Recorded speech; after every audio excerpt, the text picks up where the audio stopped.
এয়া মই এখন সত্ৰৰ ঐতিহাসিক সত্ৰৰ সাঁচিপুতীয়া পুথি মই বাহিৰলৈ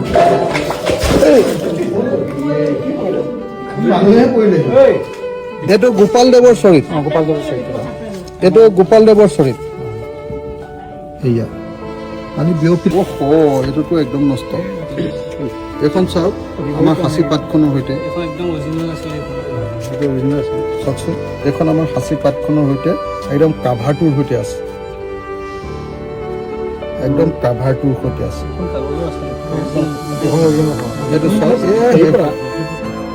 একদম সাঁচি পাতৰ অৰিজিনেল পুথি এতিয়া বেছি ৰ'দ দিলেও বেকা হৈ যাব আৰু ৰ'দ নিদিলেওতো এতিয়া কোনো ভয় নাই অসমীয়া জাতিৰ এটা ডাঙৰ সম্পদ অসমীয়া জাতিৰ এটা ডাঙৰ সম্পদ চববিলাক শেষ হৈ গ'ল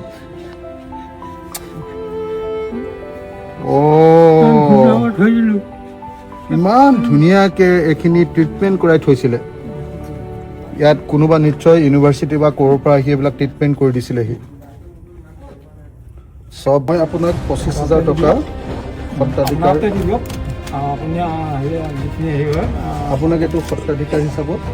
মই সেইখিনি চাফ চিকুণ কৰিবৰ কাৰণে নামঘৰৰ 25,000 টকা দিলোঁ বাকী নামঘৰটোৰ কাৰণে মই যি কৰি দিব লাগে নামঘৰৰ কাৰণে যিটো ফাণ্ড লাগে 5 লাখ লাগে 10 লাখ লাগে দিয়াৰ দায়িত্বটো মোৰ হা মোৰ দিয়াৰ দায়িত্বটো মোৰ আৰু আপোনাৰ ভৰি ফুটিলে বুলি কৈছে মই আপোনাৰ কাৰণে অলপ হেৰি কৰিবৰ কাৰণে ট্ৰিটমেণ্ট কৰিবৰ কাৰণে এইটো দি থৈ গৈছোঁ তেওঁলোককো কৰি দিম